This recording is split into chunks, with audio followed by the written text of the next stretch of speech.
امام بغوی نے قرآن پاک کے اندر جو استغفار کا ذکر آیا ہے نا کہ انبیاء کرام علیہ الصلاۃ والسلام کو استغفار کرنے کا حکم دیا گیا، حضور نبی کریم علیہ الصلاۃ والسلام کو استغفار کرنے کا حکم دیا گیا، جیسے سورہ نصر ہے فسبح بحمد ربک واستغفر۔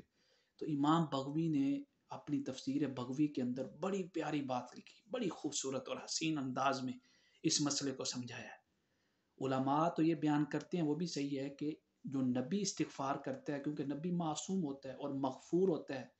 نبی سے نہ تو کوئی صغیرہ گناہ سرزد ہو سکتا ہے، نہ ہی کوئی کبیرہ گناہ سرزد ہو سکتا ہے، پھر اس کو استغفار کرنے کا حکم کیوں ہوتا ہے؟ علماء کرام نے اس کی کئی توجیحات بیان کی۔ ایک وجہ یہ بیان کی توجیح جو ہے کہ بلندی درجات کے لیے، ایک وجہ یہ توجیح بیان کی جاتی ہے رحمت اور برکت کے حصول کے لیے، لیکن امام بغوی نے سبحان اللہ کمال کر دیا، جو پیاری توجیح بیان کی۔ وہ کہتے ہیں کہ امر النبی صلی اللہ علیہ وآلہ وسلم بالاستغفار، کہ حضور نبی کریم علیہ الصلوۃ والسلام کو جو استغفار کا حکم دیا گیا ہے مع انہ مغفور،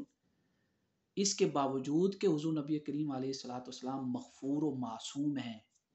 آپ کی بخشش کا بھی اعلان ہوا ہے اور آپ گناہوں سے بھی معصوم ہیں، پھر استغفار کا حکم کیوں ہے؟ سبحان اللہ، فرمایا اس وجہ سے لتستن به امته، تاکہ استغفار کرنا بھی جو ہے وہ ایک امتی کے لیے اس کے نبی کی سنت بن جائے۔ جب ہم کہتے ہیں نا استغفر اللہ استغفر اللہ، اس کا ایک مطلب تو ہم اپنے گناہوں کی معافی مانگ رہے ہوتے ہیں، اور امام بغوی نے دوسری توجیہ یہ بیان کی کہ اسی لمحے میں ہم حضور نبی کریم علیہ الصلوۃ والسلام کی سنت پہ بھی عمل کر رہے ہوتے ہیں۔ تو حضور کو یہ جو حکم دیا گیا استغفار کا، صرف اس وجہ سے کہ وہ آپ کی امت کے لیے سنت بن جائے۔